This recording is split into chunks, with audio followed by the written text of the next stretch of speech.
In 1978, Richard Bartle and Roy Trubshaw invented a computer game called MUD, Multi-User Dungeon, the first online multiplayer computer game.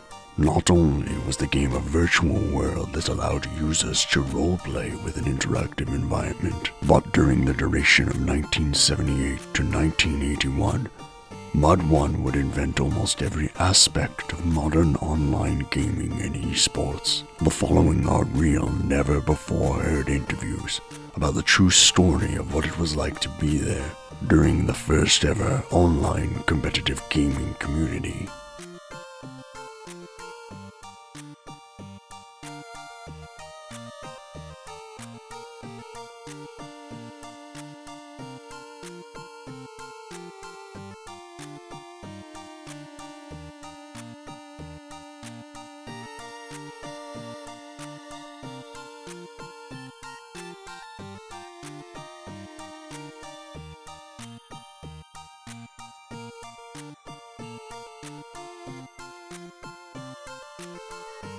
So, hello, I'm Richard Bartle. I co-wrote MUD with Roy Trubshaw, and I've never really been here before, so it looks an interesting place. What was it like for you working with MUD1? Did you feel as though you were a parent? Did you feel as though you were like a mayor or a deity, or to this virtual world? Okay, so. Yeah, I like coding. Don't get a lot of time to do it now. Too many interruptions, that's the problem. Mm-hmm. So you never get a full run at it. You need several hours of uninterrupted anything in order to be able to code. So I don't get that these days, so I don't get to code as often as I want. How did I feel? I felt I was making a world. I was trying to say something through that world. I didn't regard myself as a god of the world, although technically I was.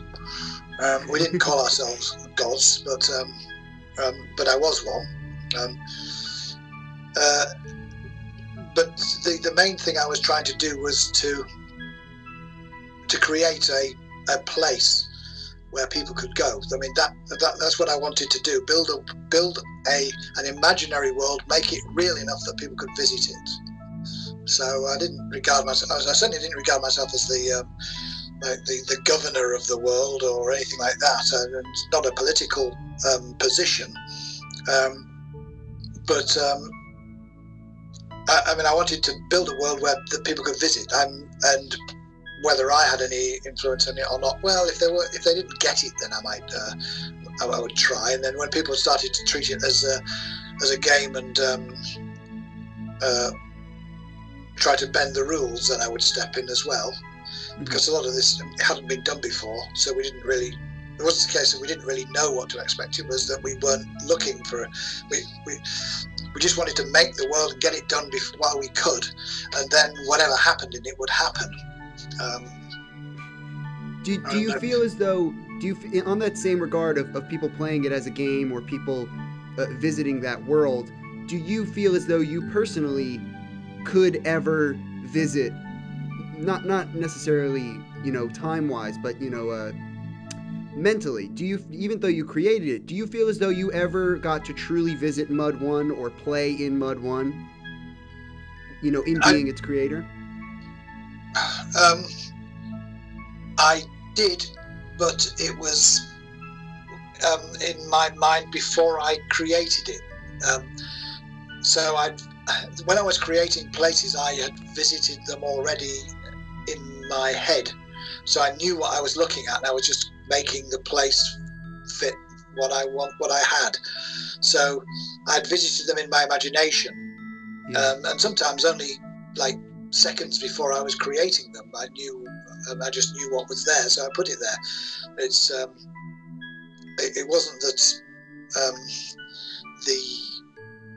the world was. I didn't know what it was like until I wrote it, and then I went in to see. Although obviously there were bugs, so that did happen. But no, and I did play it but not really as a player. I was, if I was playing it as a player, I wasn't. I was playing it pretending to be somebody who was a player playing it. So that's the. That is a wormhole of role playing. You're playing a role player. It's called masquerading, and it's dangerous because if people grow attached to the person you're pretending to be, then there's going to be problems when they ultimately want real world contact with whom they believe is a real world person, but it's not, because it's somebody you've invented as a buffer between the real you and the game you. But if I was playing the game and everybody knew who I was, it'd be like God walking around on Earth and everybody saying, "Hey, hi God, wow, great. I've got this bad back, can you just fix it?" So you have to come through, if you're going to play them, you have to play through a proxy. So you've got to play as a character and not let anybody know who the real you is. And then when they start asking questions about the real you, then you either make it up or just stop playing. Ultimately I've read about your opinions on NPCs, and that's what you've written as well, that's the big problem with having an NPC seem like it's in the environment. On the topic of books, I was going to ask this later, but do you feel as though you can be more in a virtual world through text? Like there's always a visual reference when it comes to a virtual world that uses visuals, that uses a traditional video game, we would say. Mm-hmm. But do you feel as though text can take people to more into the virtual world than visuals can? Once you get over the initial speed bump, yes, you can get immersed in a virtual world that's a text world quicker than you can get immersed in a visual world. But the trouble is that nobody's going to play that world, because they just see the text and, it's text, and they aren't going to invest the time. But if they do invest the time, and enough other people invest the time to make it the world is vibrant, then you'll be able to immerse yourself in a textual world a lot quicker than in a regular graphical world. But it's irrelevant, because no one's going to play the text world. So, the thing is that the mode of communication you're using is typing, it's words, and what you're seeing is words. So everything's in words. There's no change of medium, and you're building things in your head, and your head is constructed your imagination constructs things from what it sees, and what it sees is the words. So it builds the images that are best for you, whereas in a graphical world you don't get those images. You get images that are best for everybody. So when you see the dragon in the graphical world, everyone sees the same dragon. But if you see a dragon in a text world, everyone sees different dragons. They see the dragon that is peculiar to them, that looks just how a dragon should look in that world. So you get much more customization that way, and it's much more personal to you. So even though the world's shared,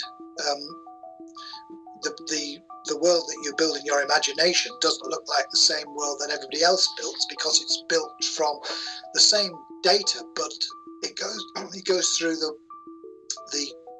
mind, and it's personalized. So it's not a sensory thing; it's a thought thing. In one of your papers in around the mid 2000 aughts, I don't know what, you talked about how perhaps virtual worlds would move onto Facebook. And is Facebook the logical extension of text-based adventures? Is social media where people are getting this imaginative fix nowadays? No.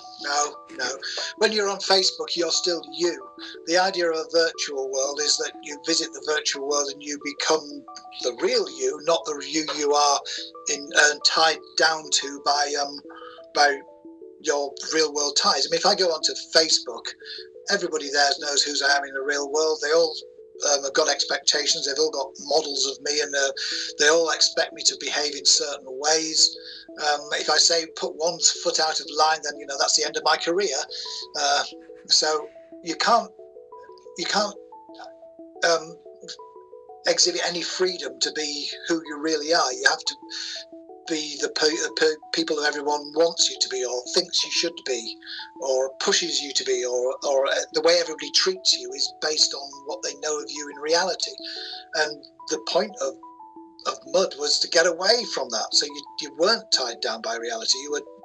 You could start afresh and be the you really are. Find out who you really are, because you're no longer having to be. You're no longer treated based on stereotypes or based on long-term relations with people around you. I mean, you could just be and become yourself. And so, yeah, Facebook, well, it's got words in it, but then by the same token, so books. So you could say, well, Facebook's just an extension of books. You know, it's got book in the title. Well, people often do create, virtual versions of themselves that are quite different. And we even, I know people from media, their whole job is they find a celebrity and they create a different image of them on social media, from those things. In MUD1, you were, except for when it was, I guess, small amounts of players, you were pretty much anonymous. But now it seems as though people are moving away from that virtual freedom that you just so eloquently talked about into wanting to tell people that this is me and that I'm doing this and I'm this person in reality. Do you think that's helping virtual worlds? Even they're more popular maybe because of it, or is it taking away from that virtual element? Well, when you say more popular, what you mean is it's got more users. That doesn't mean it's more popular. It just means it's less unpopular than the alternatives. The people who used to play MMOs back in the early noughties, if that's what you want, they were, some of them were hardcore gamers and other ones weren't and didn't want the hardcore experience, and they were called Care Bears. Nowadays, Care Bears would be super hardcore compared to most of the players of MMOs, because the concept's been diluted so much. Now, it doesn't matter that the concept's diluted so much so long as there are parts that haven't been diluted, but they've been diluted as well, and in part they've been affected by people who want to give the impression that they're better than they are. So all the arguments you get for the real money trading stuff, I'm super busy, I don't have the time to be doing this, I've got real money, why can't I spend real money buying virtual goods and then everyone's happy? And well, no, we're not happy, because some people regard the achievers regard virtual worlds as a measure of their own character, as in not the game character, their own personal character. And if somebody else can just buy success, then that renders your own success irrelevant, doesn't it? Mm-hmm. It doesn't work in other areas. You can't say, look, I've got a bachelor's of science, BSc, I don't need it anymore because I've got a PhD. So, well, why can't I just sell my BSc to someone who's too busy to get a BSc? They've got a job, they can't really afford to be spending all this time. So why can't I just sell it? Because it's it's like that in real money trading and pay to win. Yeah. I love that analogy when I read it of yours, because it makes so much sense. If you were to give me a battle axe, like me as Mike Phallic, if you were to give me a battle axe that did all this lightning damage, I don't know what I would do with it in my real life. I'm not a barbarian. I don't cut things down with axe a lot. I don't use lightning for anything. It would really be wasted on me. And it is the same with a PhD. Give me the PhD. What am I going to do with that? I don't know any of the things from it, just because it might get me in some rooms. That doesn't. Yeah, you get to be called yourself doctor, and that's pretty well it for a PhD. Yeah, but some people will do that. For virtual worlds where people buy stuff that increases their character, if there was a flag on their character, so you could look at their character and say, "Oh, I see you've bought some things," then that would cause the number of virtual goods that were bought to plummet. Because although people say, "Oh, it's fine, yes," and all this, most of the time they're doing it in order to trick you into thinking that they're a better player than they really are, but they're not. Yeah. But it really depends on the type of player, because it's only the achievers style players who are the ones who are going to be worried about this. The other types of players aren't really going to care. They don't mind about it. But since it's a game, it's going to have a lot of achievers in it, and they will worry about it. So what I was going to say, ultimately, there should be a range of games, and if some people want to go off and play the games that have got real money trading in it, well, they should be able to do that. What I object to is when they come and impose their real money trading on games that don't want it, just because some players wish to give the impression they're better players than they were. The whole free-to-play model is doing a lot of damage to games. It's great if you've got a whale, but a small game isn't going to get a whale, and then all the money that they've spent making the game isn't going to be recouped. It's not good. I think I get an impression from your writings to the answer to this, but I've seen a lot of misprints and probably misinformation and things all over the place. So I have to just clarify. Did you ever make money from MUD1? Like, not in terms of your career and writing about it, but like, from the idea of people paying to play the game or getting to use the game? That seems to be unclear in places. Oh, okay. So the MUD1 that we ran at the university, no, we never made any money from that. But we did run it on CompuServe, where it was known as British Legends, and we did make some money for that, almost entirely for CompuServe. It was taking about $5 million a year or something like that, of which we got hardly any.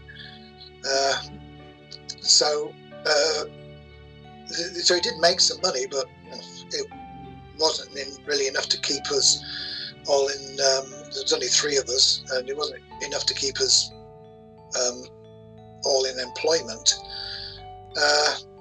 Because I see a lot of people. I mean, I know you are in favor of, the freedom of knowledge and creating something that's, great for people. I think a lot of people in reading about you would be surprised to hear you say that the free-to-play option is, that you have such a practical. I'm not surprised by it, but I think there's misprints that would confuse people in saying, oh, Richard Bartle doesn't necessarily think that free-to-play is helping games, because there are people that print things that say, like, MUD was free, and it was always free, and things like that. Well, MUD1 was free, and it was. We gave copies away. We wanted it to be made to be free. I mean, that's what we wanted to do. But we only had one university with one computer at Essex. We had to give it to other people, and if we wanted it to be a success, well, it's not that I got anything against making money from games, because it does take time to make games, and people need to be employed to be paid for their labour. But if making money affects the gameplay, so that you can't say what you want to say, then that's not good. So for MUD1, when it was, we never made anything from it in the UK. We just gave the code away to other people if they asked for it and weren't players just trying to find out what the answers to puzzles were. Then we'd give them the code to look at, and people did, and some of them went on to work into the industry. But when it came to CompuServe, money had to be charged, because that was a commercial computer that needed money to pay for the electricity and the operating system and everything else. So money had to be charged, and so we were going to get some of that money. And it was a practical means to spread the game. In other words, well, I mean, I've got no objection to being a multi-millionaire. It's just that's never going to happen to me. We were hoping that we would have some commercial success from the game, but even while it was on CompuServe, we still kept it running for free in the UK. it wasn't an exclusivity agreement for them, except in the sense that we wouldn't put it on another commercial system. So we were trying to make some money, but that was because we needed to live. You know, if Right. coding takes time, and you can't just say, well, I'm going to spend all my day writing programs for a full-time job and get no money from it, because then I starve. Then I don't have a computer. Then I can't afford the telephone charges to connect to what will become the internet. So you do need the money. I mean, that's how the real world works. But while I had the ability to give it away for free, we did give it away for free, even while it was having to be paid to play. Was that in violation of your contract, or were you allowed to do that? No, it wasn't in violation. It would have been in violation if we'd have given the code out to other people. But see, the thing is that the way it worked for CompuServe is it regarded itself as, well, you could say the Facebook of its day. It had no competition. It was jolly decent of CompuServe even to allow their game onto their system. And I remember arguing with them once when they said, well, why do you deserve 8% of the income from this game? I mean, it's our customers, our computers, our networks, our advertising. Why do you deserve 8% of the income?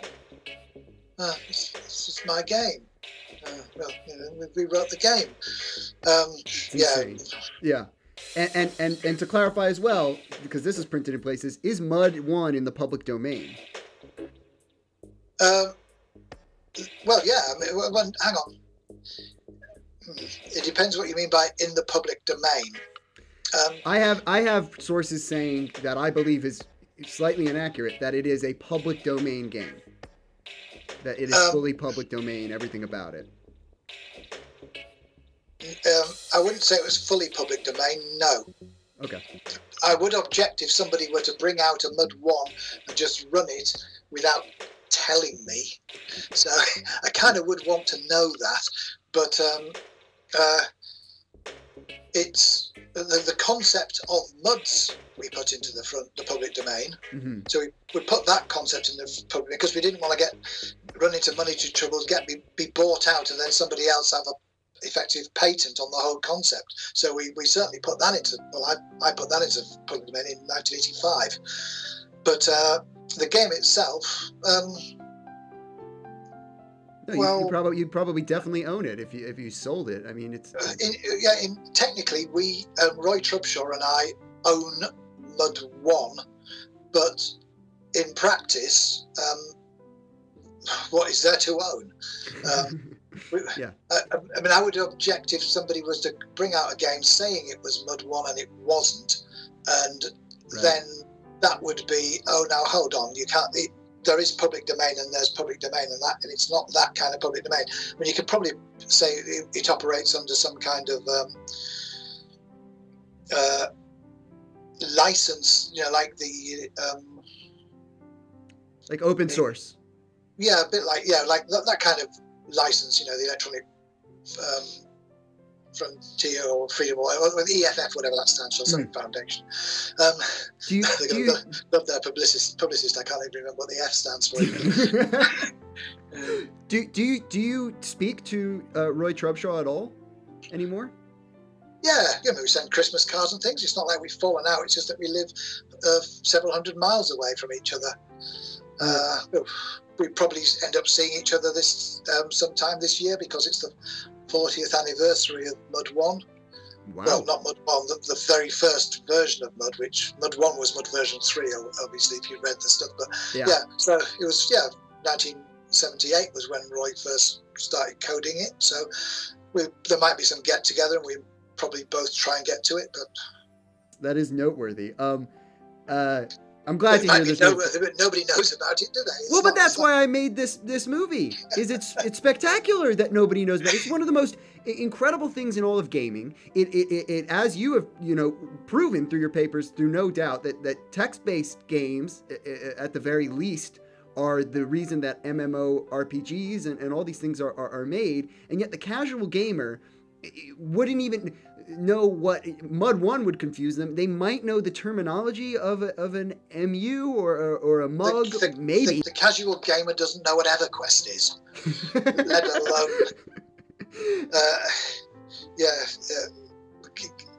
The thing is that if games are all about the new, everything's the new, it comes out, it has to be new.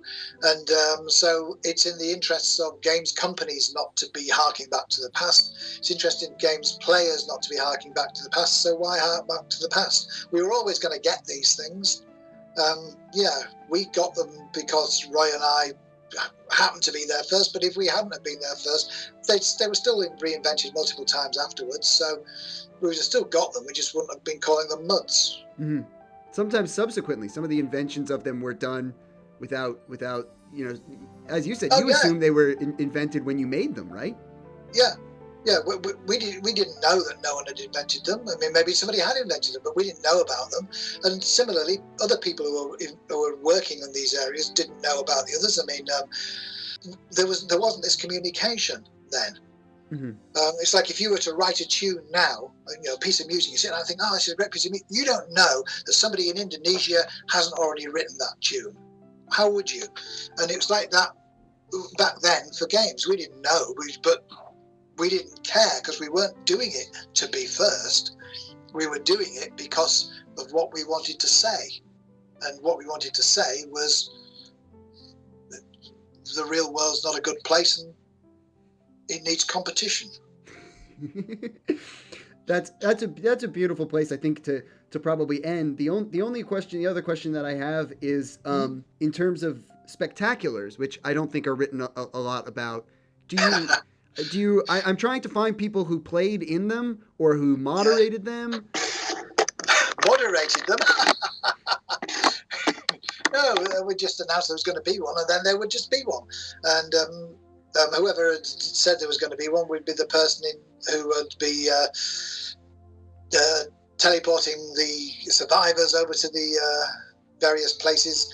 I mean, if you think, like with these days, we've got the last man standing games are like PlayerUnknown's Battlegrounds, where everyone starts off and they're all trying to kill each other or hide and so on, but there's a dome or a wall or whatever increasingly bringing it in, so everybody gets pushed together. Well, we had that battle royale thing, which we called spectaculars, but we didn't have the whole world pulling in. So when it got fewer and fewer people, we'd start teleporting them, the survivors, to smaller places until eventually there'd just be a few of them on the Dragon Island. I think probably without the dragon we probably would have killed that off, but that's how it worked. So rather than us leaving, well, sometimes we did leave the whole world open, but rather than the walls coming in, if we felt that people were just hiding out and not doing anything, we'd just pick them up and drop them near each other so they'd have to. And can you recall anyone that you remember playing it? Anyone that took place? I'm trying to capture sort of part of this being a thing, and then the most of the players of MUD1 would have played in a spectacular at some point. Yeah, most of them would have done. I mean, the very reason they're called spectaculars because one of the players, who was one of the first ones to make it to wizard level, his name was Phil Scott. He was a Welsh person with the surname of Scott. But he was a computer scientist, and he played, but he called them spectaculars. But because he was Welsh, he called them spectaculars. So we always used to. There's going to be a spectacular, and we'd actually spell it TACK at the attacker at the end. So yeah, it's. It was just one of the things we did. MUD2, we changed it to Sorcerer Wars. So there was an actual command. You could just type the command and it sorcerized everybody and entered them into this Sorcerer War. So that was easier to do because it was just one command and it set it all up. But yeah, they were quite good. So I don't know. Other than Roy, do you keep in touch with any of the players? Is I guess who I'm trying to find. Some of them I do, yes. Because some of them are just university friends in general, so I'm still in touch with some of them. some of the other players, I occasionally go to what we call mud meets, where they hang out, and every once in a while someone say, "Oh, we haven't had a mud meet for a while. Let's go and meet at somewhere strange, Worthing or somewhere in Sussex, and places you wouldn't normally go." So we go there and meet the players and try to recognise each other from the last time we saw ourselves 5-10 years ago. So yeah, I mean, I do keep in touch. Yes, these are the friendships you make in these games can be very long lasting. Mm-hmm. There are some that I've still got from people who I met in British Legends in the US. I'm still in contact with some of them. There's still some people who are around who played in MUD1 and still drop into MUD2. Wow. Yeah. It would be an absolute help to the documentary to talk to any players who might want to speak to me. Well, maybe in that case I should I'll ask Phil Fox. He was like a year or two younger than me, and he played MUD1, and then he took the MUD1 engine and made his own game using that called Rock, based on Fraggle Rock. So, that's awesome. Yeah, it was quite good. I remember there was one part you come across and it says, "There is a bit here." A bit. Yeah, it was part of a drill bit. Just there is a bit here. What is that? It's like fall out of the computer or something. But no. So yeah, I mean, if you like, I can ask him if he'd be interested in. I mean, I don't know how busy he is, but I can. I'll ask him if you like. Okay, and he will have probably taken part in spectaculars because pretty well everybody did. Converse with them online. See what's happening in their world through Facebook and the like. Yes, but it's many years since I've actually physically met up with anyone other than Richard. Mm-hmm. Right. So hi, I'm Phil. Some people call me the mad scientist who spent his time exploring this area and has now built an alternative land in which I reside half of my time. What was your first encounter with this idea of this game? Was it being called a computer game, a video game? Like, what was the first? Do you remember the first even inklings you heard of any of this thing? Yeah. So it was as an undergrad. So 1981 was when I first came across it, which was basically the scenario was turned up first year undergrad, and there was this buzz around on late evenings of lots of people going in to the very limited set of terminal rooms. There were two terminal rooms at that point that were open access, each of which had 10 to 15 computer terminals in. And strangely enough, at like 11 o'clock at night, 12 o'clock at night, it was incredibly busy. And it was like, what's going on? This seems a little strange that during the day they're busy, but not crazy busy. And yet at this time late at night, they are really busy. And I suppose what then came out was somebody said, "Oh, they're here, they're waiting to play MUD." And it was like, play MUD? What's MUD? and I mean, you sort of think back, and when you consider that at the time it was how fast could you type, because everything was typed commands, and learning the map so that you could set a set of commands, so you could type the commands and put commas between to move so you could do like n, e, e, n, e, w, and that would tell it to do a couple of north and east, a north and a west sort of thing. So this is amazing. First of all, I just want to, because I have to take a moment back, because everybody kind of remembers the game that they love and knowing like a command or a move they would use in it. And so it's amazing to hear you talk about, a command you would use, even in the beginning, the button combo essentially that you were used to, you can recall it, and it sounds exactly the same as if somebody were to be playing a game today and tell me the strategy. But that aside, let's take a step back even further. What were you doing at university at the time? Had you used had you used computers, but seemingly were you at all being exposed to computers? Were you studying computers? What were you studying there at the time? Yeah, I was studying computer science, but up to that point, I'd studied computing at school, which basically meant that I got to share the administrator's computer for the school, as I was the only person who did the advanced level, the 18-year-old exams.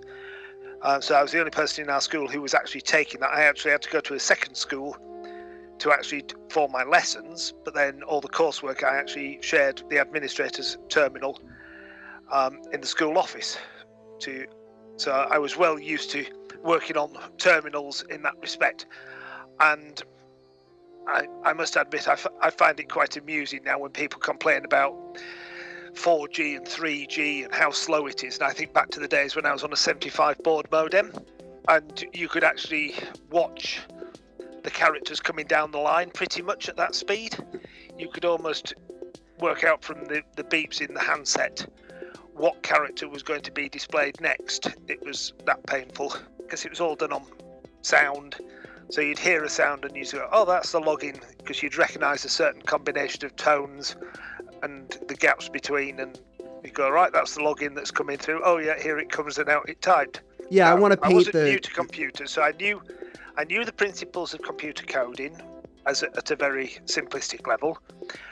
I'd had exposure to terminals before, but realistically, I think the only computer game that I'd played prior to that was probably something like Noughts and Crosses Tic-Tac-Toe, as they call it in the States.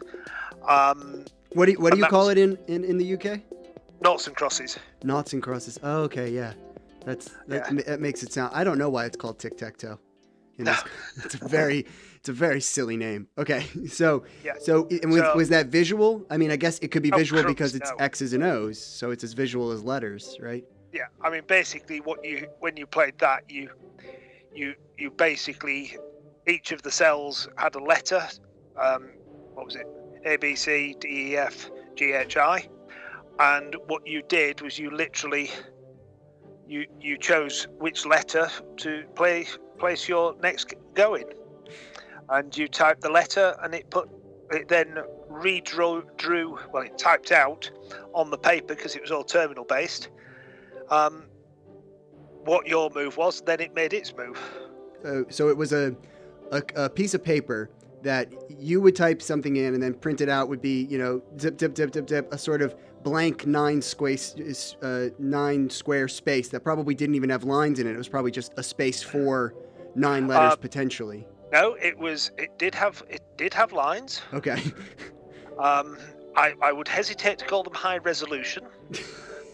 So if you think at the top, it went the top row was plus, hyphen, plus, hyphen, plus, hyphen, plus, and then the next row was vertical bar A, vertical bar B, vertical bar C, vertical bar, and then repeated the first line, etc. And then as you played the game, the letters got replaced with the X's and the O's. And then you're studying computer science at university, and there's this huge buzz. Everyone's at midnight. The computer labs, or as we would call them today, the terminal rooms that you're talking about, are filled with people. And did you try to play the first night? Like, what was your then inclination? It was inquisitive. What's going on? What's happening?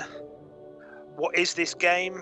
Look over some people's shoulders, see what they're doing. Realize that this is completely different to anything I've ever come across before. It's just nothing like any game that I'd been exposed to. The fact that you're interacting with people who could be sat next to you, they could be sat in the next lab, or they could be halfway around the world, and having conversations with them, as well as working with them to solve some of the problems, working against them, so you would have miniature battles going on. Just a very different experience to anything before then. When did you actually end up meeting Richard and Roy? Richard pretty early on, because he was still doing his postgrad at the time, and he was one of the people who'd be around in an evening or at a weekend playing. Roy had finished at that point, so he'd left, but he did come back a couple of times, and I met him at several events after that as well. At the spectaculars. Yeah. So I'm very interested in the spectaculars, because seemingly it you know, there's one thing of saying this is completely different, and a MUD is a totally different world, computer science wise and from an entertainment thing wise. But essentially, once you get to spectaculars and you consider MUDs, I mean, that is gaming as it will stay. That is computer gaming as it will stay up until the present day. Those are the biggest events in gaming now, is multiplayer competitive play. Do you, I mean, seemingly you probably were at some of the first spectaculars, or do you remember any of them or how that came about? I'd say to start with, our spectaculars were probably not that spectacular. In that respect, it was more a virtual collection of people, I would say, rather than a physical get-together in that respect. So the actual physical get-togethers came much later than the original ones. So there would be events that would take place within the game where we would know that Richard would release a set of characters or a set of challenges that were for solution at a particular point in time. So you might have there might be a notice put up on the notice board to say MUD Spectacular Saturday 2 p.m. And that would attract enough attention there. Do you have any impression as to how, the virtual collection would assemble outside of your terminal area? Well, it would start with people made virtual friendships. So there were people who you knew who weren't even in the university, they were outside. So you would make virtual friends and you'd have conversations with them because you could speak to them. So if you met their character in the game, you could speak to them. So you might come across somebody and say, "Oh, you come into the Spectacular on Saturday?" And they would say, "Oh, what's that?" And then you'd explain, and then they'd say, "Oh, yeah, I'm around at that time. I'll come along." And then various people would communicate in that way. And then there were other things in terms of very early bulletin boards where people would share information about the MUD. And of course, the spectaculars or the get-togethers at the time would be commented on there. How many did you end up playing in? They were probably during term time, once every 2 weeks, 3 weeks. Wow. So you might have, and sometimes they were more frequent.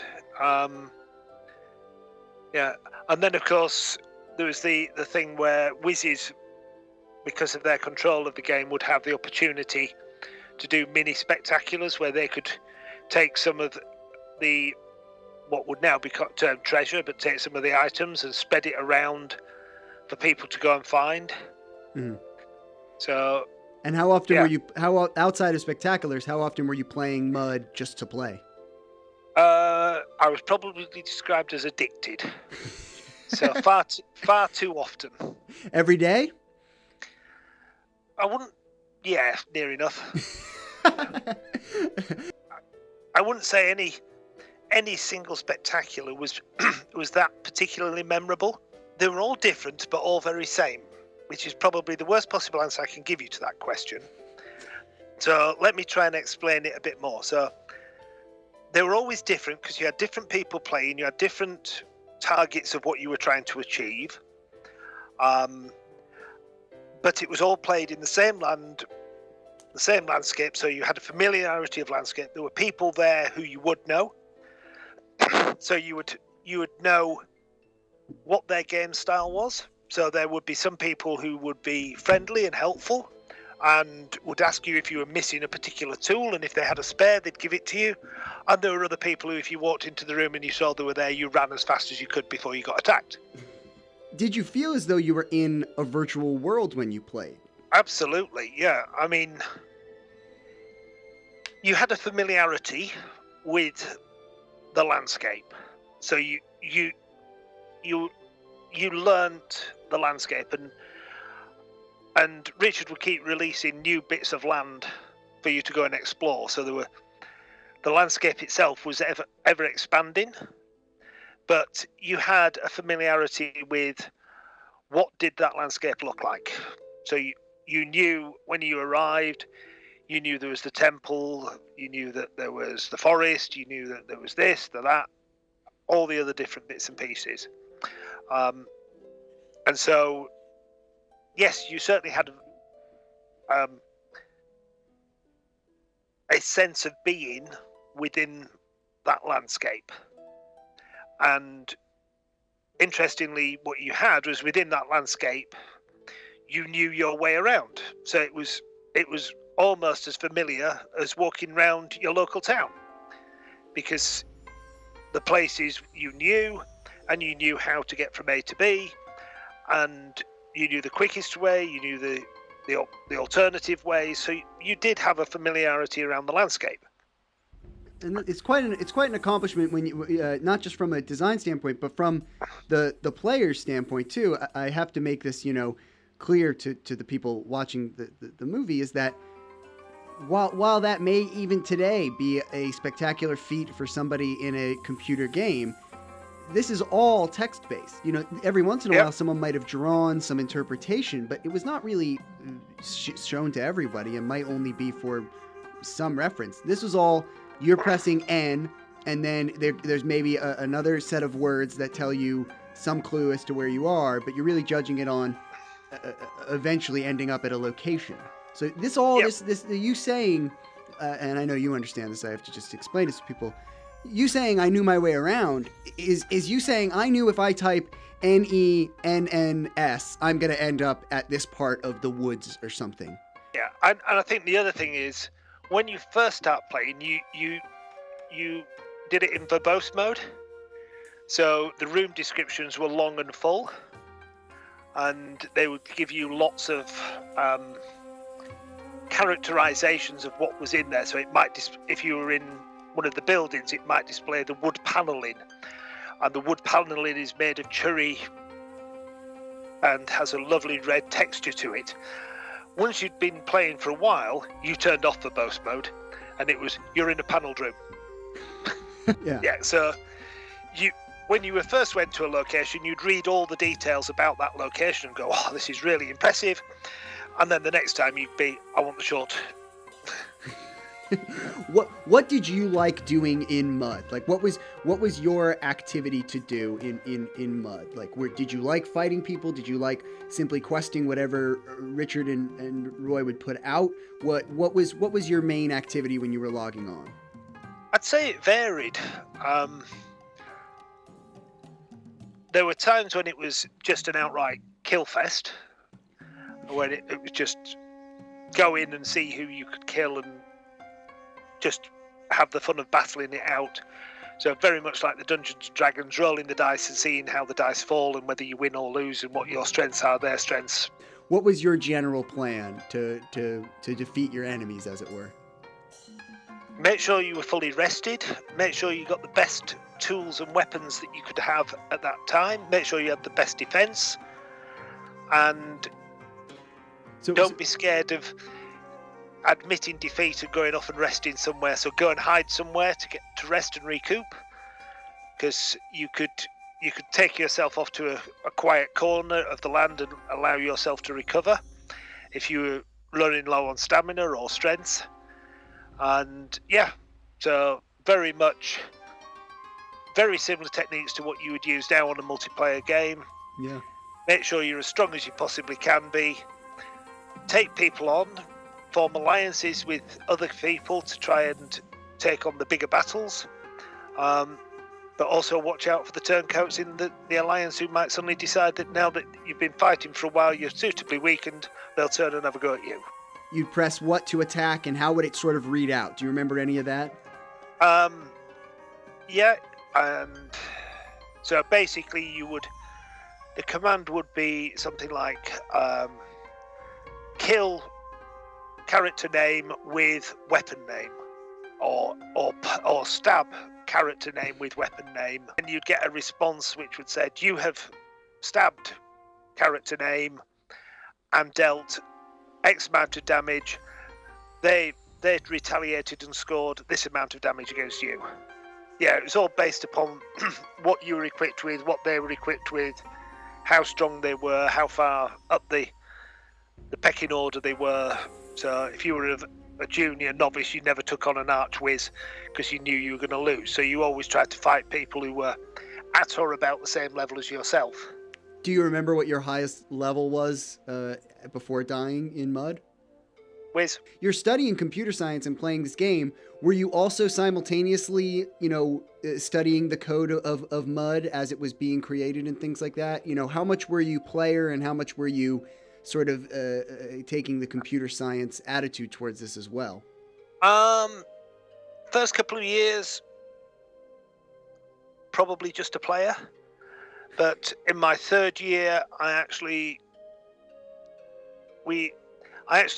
led a splinter group where we took the MUD1 engine that MUD1 was written in, and we actually wrote, myself and a couple of friends, an alternative universe based very loosely around Jim Henson's program at the time of Fraggle Rock. It was more an academic exercise to show that we could do it, where it was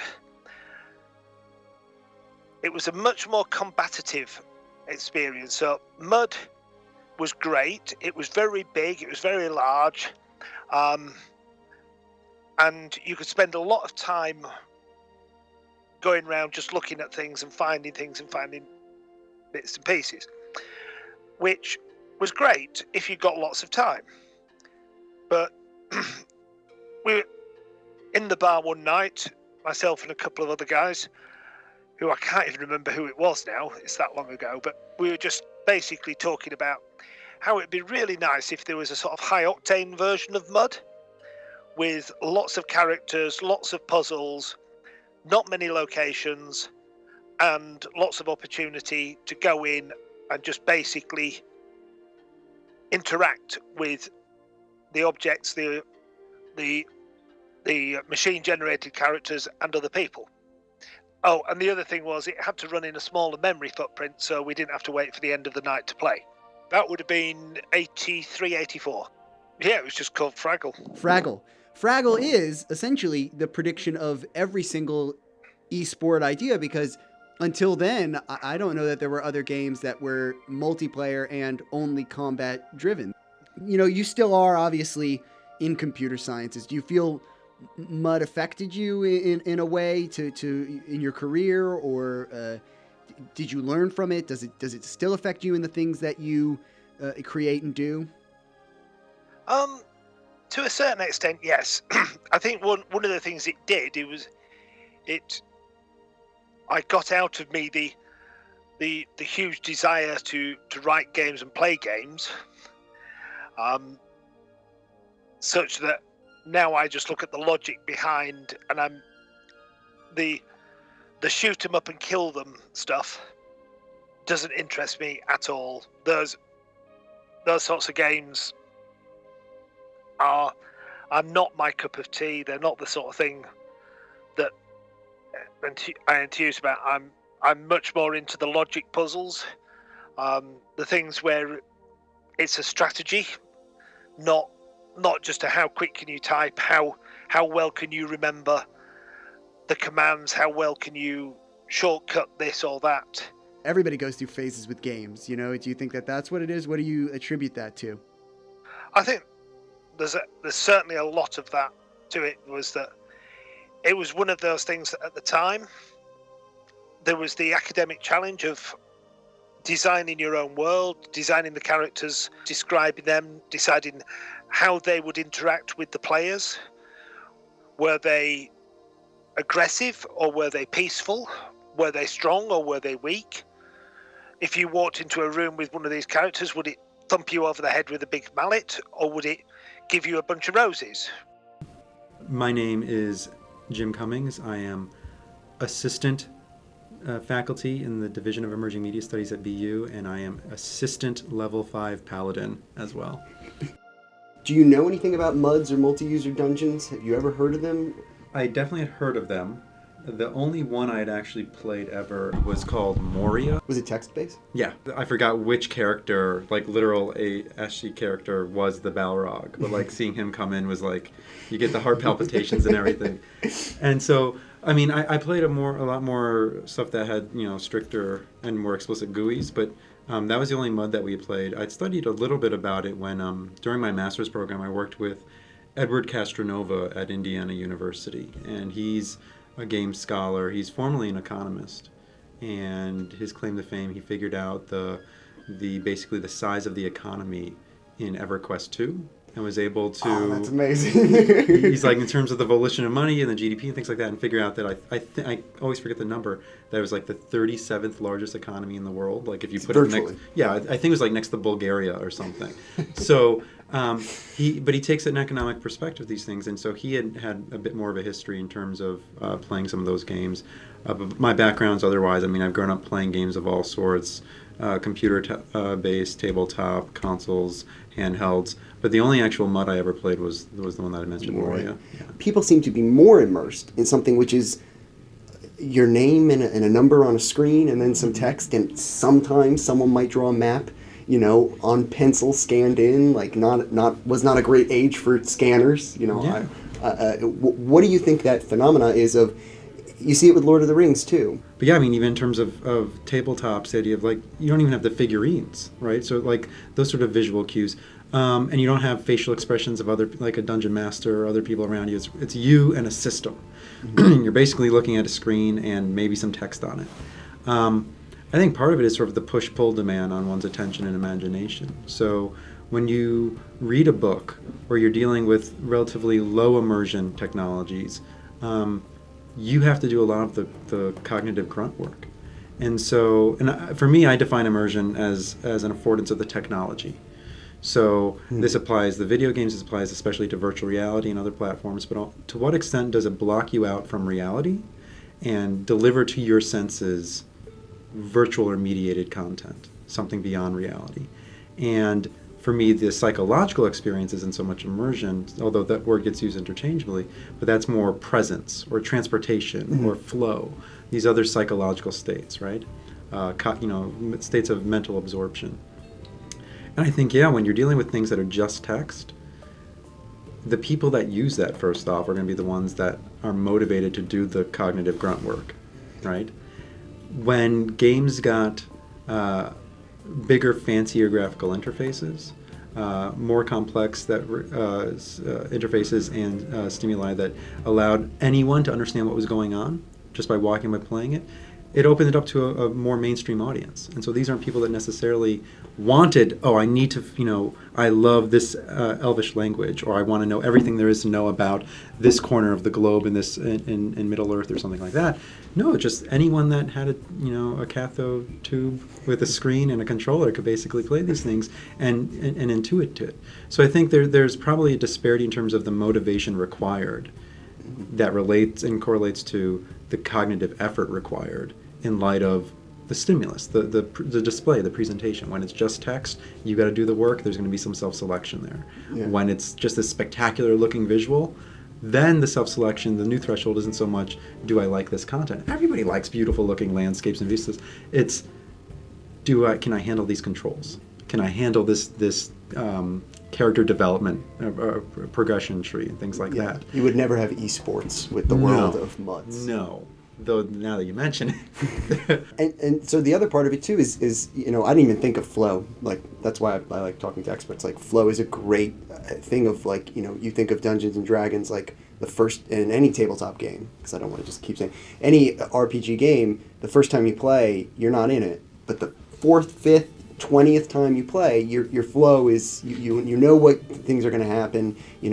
I know that those RPG players that know how to, like, level up without having a book, then it becomes more cognitively immersive because of flow, because not immersive visually, less so. It's more Right. it's more in their mind. How do you think that affects? Do you think the world of MUD has a better chance of coming back in mobile games, or a less better chance, or do you think the fact that you can whip your phone out, like you said, that ease of technology?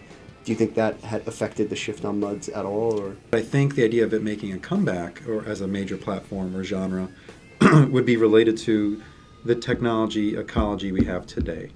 So right now, almost everything we do with media, the average person in the US anyway, it's on one of two devices, a computer or their phone. And basically, once upon a time, we had specialized devices for everything.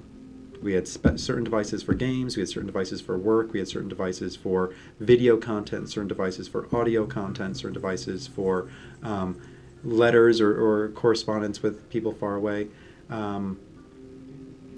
Work, play, social relationships, music, all of this had its own specialized box or container.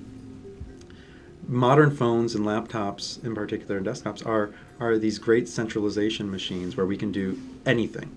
So on the same box that I might put together a lesson plan for the class I had this morning, I will also write letters to other people, have video chat conversations, play video games, watch Netflix, read the news, and so I don't. Not only do I not have to go to a special location like an office to do my work or a movie theater to watch a movie. I can engage in those tasks anywhere I want. I can engage with those tasks almost any time I want, and I only need one technology really to use it, one major interface. So we have this, in turn, with this centralization, I think a lot of competition for what am I going to spend my time on. Everything's right there and it's accessible. I don't have to go to a different location. I don't have to whip out another box. I don't have to buy another box. In some cases it's a little different. You have to buy, VR is maybe one of the big ones now. It's becoming mainstream. It's not integrated into our laptops per se. But a lot of VR systems are basically use your phone and just wear these goggles. They're integrating them as much as they can. But generally speaking, you don't need to go buy another technology. So there's this competition for what am I going to do in the time that I have with the technology I have, and why would I play a MUD versus any of the other things I just mentioned, right? Or even for that matter, just other games. I think you have to bear in mind how people spend their time. So when we have these centralized devices, we don't do any one thing on any one box for very long at all. And so the research that I've been involved with has found that anywhere between every 11 to 19 seconds, we switch what we're doing. And going from an email to writing a paper to doing a chat with somebody to checking Facebook. 11 to 19 seconds. Just bam, bam, bam, bam, bam. Now That's incredible. Now, some of those switches are to related content, right? I'm working on doing some sort of manuscript, and I need to go check something on Wikipedia about a piece of information, or I need to go check a conversation I had with an interview or a correspondence with someone. So I switch to something else, but it's still the same psychological task. Other switches are completely irrelevant, and I am working on this paper, and then out of nowhere, I go and check Facebook for a break, or Instagram, or something like that.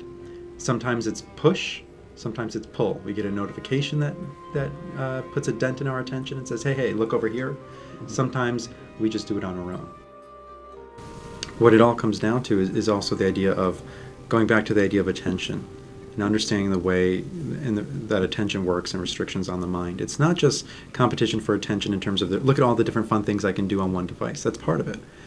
It's also just the natural limitations of the brain and individual differences in that. So again, I mentioned that I study motivation, and I don't want to make this overly academic and nerdy here. But, please. It's a movie about video games. I think we're there.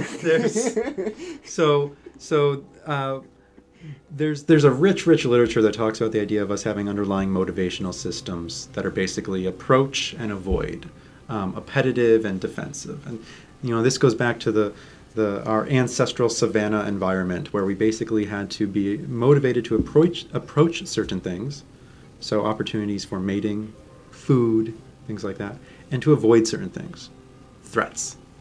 And the idea is that we all have those underlying motivational systems, but there might be some individual differences. Each of us might, one might be a little more active at baseline for me than it is for somebody else. And so when you kind of look at them in terms of avoid and approach, one being higher, one being lower, the reverse, both being high, both being low, you can kind of break down people into different personality types. And so Annie Lang has done this in Indiana University.